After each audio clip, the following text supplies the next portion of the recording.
Circling back to our top story, umaaray na rin po ang transport group sa taas ng presyo ng langis. Kaya at this point, makakausap po natin ang presidente po, mga kapatid, ng pagkakaisa ng mga samahan ng Super at Operators Nationwide o Piston, si Kamodi Floranda. Welcome sa Afternoon Delight, Kamodi. Lord po at si Denise. Magandang hapon po. Magandang hapon po, Sir Rod at Ma'am Denise at siyempre sa ating mga taga-subaybay, magandang araw po. Salamat po sa oras ninyo. May mga nanalo bang senador ngayon na nagsalita na tungkol sa oil price hike? Parang wala pa naman. Okay, Kamodi, pumalo na sa higit 5 piso kada litro ang presyo ng diesel. Obvious po ang bigat sa inyo, pero sa tingin niyo po ba, pag nag-rollback next week, yung posibilidad ng rollback, ang mababawas ay yung kung ano rin ang pinatong nila, mga 5 piso din po, mga ganun po.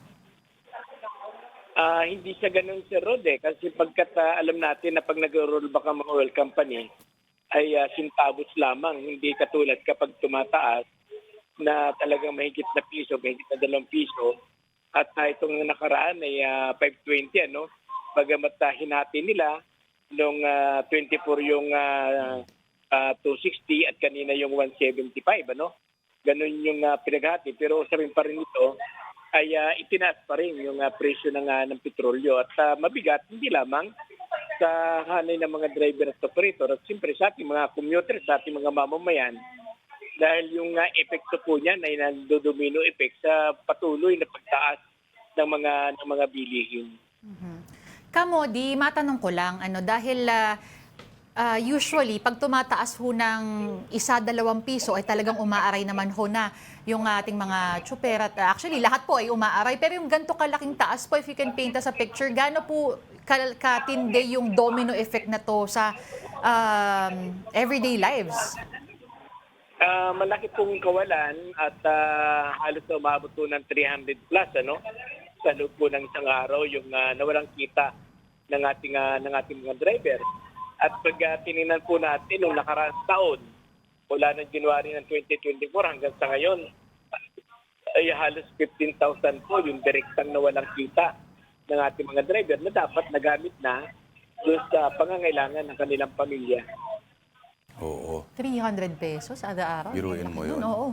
Kayo ho ba'y pabor sa taas, singil sa pamasahe po? Sa ating Sir Rod ay hindi tayo nag-file, ano? Ng dagdag pasahin sapagkat tayo din naman natin na ipasa sa ating mga commuters yung bigat. Bagamat ito ay karapatan ng ating mga driver at mga operator na magkaroon ng dagdag kita, pero ayaw nating ipasa yung pabigat sa ating mga commuters, lalo na sa kalagayan na hindi naman talaga sumasapat yung kita at mababa yung sahod ng ating mga kapatid na mga manggagawa. Mas kaya't ang panawagan nga namin kay Pangulong Bongbong Marcos, ang mas dapat galawin talaga natin yung masyadong mataas na buwis sa produktong petrolyo, baka pwedeng bawasan o tanggalin yung masyadong mataas na buwis. Opo, yung VAT, yung sinasabi po ninyo, no? Matagal na po ang pinapanawagan yan. Opo, yung saka sales tax, opo. Opo.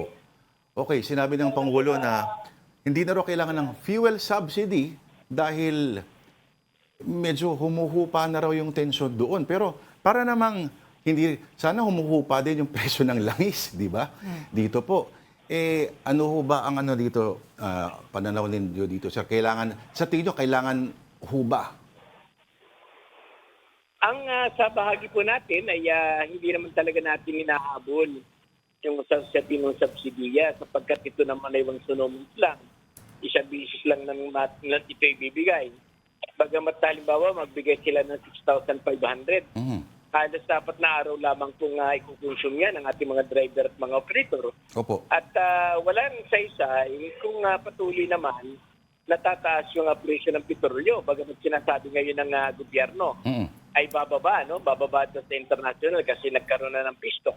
Pero pag tingnan po natin, ay wala pa mang yung nagaganap na aggression ay tuloy tumataas yung presyo ng petrolyo natin.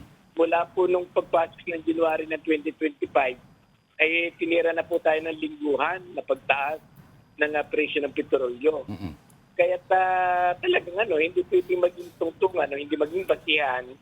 Kaya't magkakaroon daw ng maliit na rollback kasi nagkaroon na ng peace talk sa Iran, ay ganyan-ganyan. Pero ito ay malaking kawalan sa ating mga driver, yung nawalang kita mula po noong January. Naalala ko, laging may dahilan eh. No? Kunyari, may bagong Santo Papa, tumaas yung ganyan. Konting event lang, apektado lagi. Para magtataka kayo, saan ba nanggagaling talaga yung mga langis natin? No?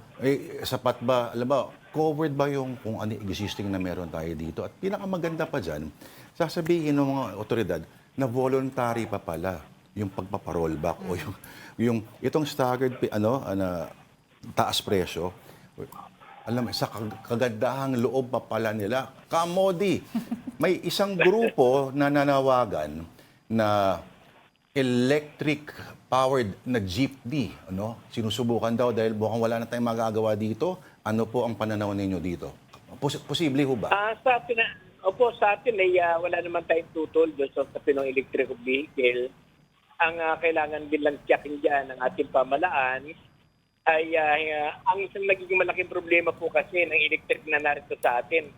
Para pong cellphone yan Hanggat ginagamit mo ng ginagamit, nalulubat. Yun ay isang malaking problema.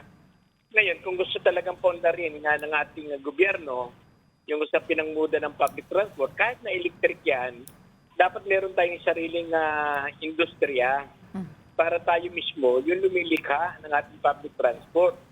Kasi ang mahirap, ang isang malaking problema, kapag lagi po tayo nakaasa sa mga foreign, ay hindi talaga natin maayos yung ating public transport kasi ang tinadala naman dito sa atin ay bunga ng oversupply ng iba't ibang mga bansa Kaya kung doon sa pinong quality, alam mo yung dito, yung GSM, yung bagong tax ngayon dito sa atin, ay nakikita po natin mga bago pa, tumitirik na po sa gitna ng karsada Hindi, nagsasuffer yung ating ekonomiya, nagsasuffer din yung ating sariling pagpapaunlad ng ating public transport. Kaya mas sa amin, kung electric po yan, dapat ang unahin talaga ng gobyerno ay industriya para tayo mismo yung lumikha. Consistent ang messaging ni Kamodi. Imperialismo pa rin ang problema. Kamodi, marami pa kaming tanong, pero kami po ay nagpapasalamat sa oras po ninyo, Kamodi Floranda. Sir, thank you po. Maraming salamat po sa inyo at anytime po na nagpaputampo nyo lang kami.